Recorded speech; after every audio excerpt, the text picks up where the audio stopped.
အမျိုးသားဖြစ်သူကကောင်လေးကိုနှိုးဖို့စ조사ခဲ့ရင်မဲ့အဲ့ဒီအစားသူ့ဘေးမှာဝက်ဝံပေါက်လေးတစ်ကောင်လဲလျောင်းနေတာကိုတွေ့လိုက်ရပါတယ်။သူကကောင်လေးကိုချက်ချင်းထွက်ပြေးဖို့ပြောလိုက်ပေမဲ့အဲ့ဒီအချိန်မှာပဲသူတို့စီကိုဥတီလန်းလျှောက်လာနေတဲ့မိခင်ဝက်ဝံကြီးကိုလမ်းမြင်လိုက်ကြရပါတယ်။သူတို့ဟာဝက်ဝံပေါက်လေးကိုချက်ချင်းပြန်ချပေးလိုက်ပြီးပစ္စည်းတွေကိုအမြန်သိမ်းကထွက်ပြေးဖို့လုပ်ကြပါတယ်။မိခင်ဝက်ဝံကြီးကအနားကိုအရန်ကတ်နေပြီဖြစ်ပေမဲ့သူတို့ဟာကားနဲ့ကန်ကောင်းထောက်မစွာပဲထွက်ပြေးလွတ်မြောက်နိုင်ခဲ့ပါတယ်။ဒါပေမဲ့ဒီလိုရုံးရင်ဆန်ခတ်ဖြစ်နေတဲ့ကြားထဲကနေဝက်ဝံပေါက်လေးဟာကားပေါ်ကိုဘလို့နေနဲ့မမသိပဲတက်လာခဲ့ပါတယ်။အခြားရေးချယ်စရာမရှိတာကြောင့်သူတို့ဟာဝက်ဝံလေးကိုပါတပါးတည်းခေါ်သွားခဲ့ရပါတော့တယ်။မကြခင်မှာပဲသူတို့ဟာရှေ့နားကဂျာမန်စစ်စေးရေးဂိတ်တစ်ခုကိုလမ်းမြင်လိုက်ရပါတယ်။ကောင်လေးကဂျူးလူမျိုးဇိုးကိုင်းငယ်ဖြစ်နေတာကြောင့်အမျိုးသားကသူ့ကိုထိုင်ခုံအောက်မှာပုံနေဖို့ပြောလိုက်ပြီးဝက်ဝံပေါက်လေးကိုတော့ဘေးကစင်ပေါ်မှာတင်ထားလိုက်ပါတယ်။စစ်သားကမောင်းနှင်ခွင့်လိုင်စင်တောင်းတဲ့အခါအမျိုးသားကဝက်ဝံလေးကစားပွဲခုံပေါ်ကနေကိုက်စားသွားလို့ပါလို့အကြောင်းပြခဲ့ပါတယ်။စစ်သားကဒါကိုမယုံကြည်ပဲကားကိုတေးသေးချာချာရှာဖွေခဲ့ရာကနေနောက်ဆုံးမှာကောင်လေးကိုရှာတွေ့သွားခဲ့ပါတယ်။ဒါကိုမြင်တာနဲ့အမျိုးသားကကားကိုချက်ချင်းဆက်နှိုးပြီးအတားအဆီးတွေကိုဝင်တိုက်ကမောင်းထွက်ခဲ့ပါတော့တယ်။ဂျာမန်စစ်သားတွေဟာသူတို့ကိုလိုက်ဖမ်းဖို့မော်တော်ဆိုင်ကယ်တွေပေါ်ချက်ချင်းခုန်တက်ပြီးတင်းနက်တွေနဲ့လမ်းပစ်ကြပါတော့တယ်။စစ်သားတွေအနားကိုပိုကက်လာတဲ့အခါအမျိုးသားကကောင်လေးကိုစတီယာရင်ကိုင်းလိုက်ပြီး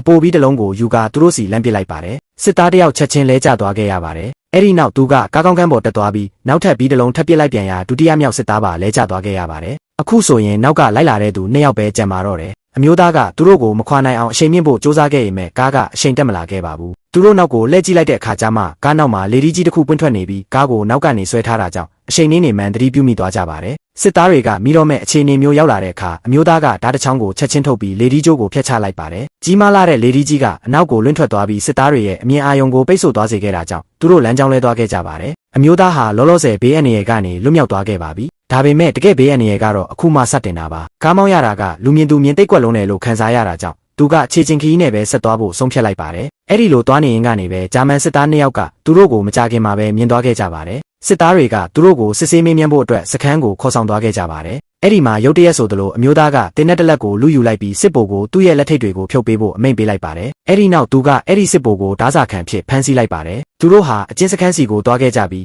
အဲ့ဒီမှာထိမ့်သိမ်းခံထားရတဲ့ဂျူးလူမျိုးတွေကိုလွတ်ပေးခဲ့ပါတယ်။အဲ့ဒီနောက်မှာတော့သူတို့အားလုံးရင်တစည်းနဲ့အတူတူထွက်ခွာခဲ့ကြပါတယ်။နောက်တစ်ကြိမ်လိုက်လံဖမ်းဆီးခြင်းမခံရစေဖို့အတွက်အမျိုးသားဟာလမ်းတစ်ဝက်မှာရက်ပြီးလမ်းညွှန်ဆိုင်ပုတ်တွေကိုလှည့်ပစ်လိုက်တာကြောင့်ဂျာမန်တွေကိုလမ်းလွဲသွားအောင်မြင်စွာလှုပ်ဆောင်နိုင်ခဲ့ပါတယ်။နောက်ဆုံးမှာတော့သူတို့ဟာနယ်စပ်စီကိုရောက်ရှိသွားခဲ့ပြီးဥစတီးယားနိုင်ငံတဲကစူဂျိုတာအစီတွေကိုဖျက်ကျော်ပြီးတဲ့နောက်မှာတော့ဒီမိသားစုဟာနောက်ဆုံးမှာပျော်ရွှင်စွာပြန်လည်ဆုံစည်းနိုင်ခဲ့ကြပါတော့တယ်။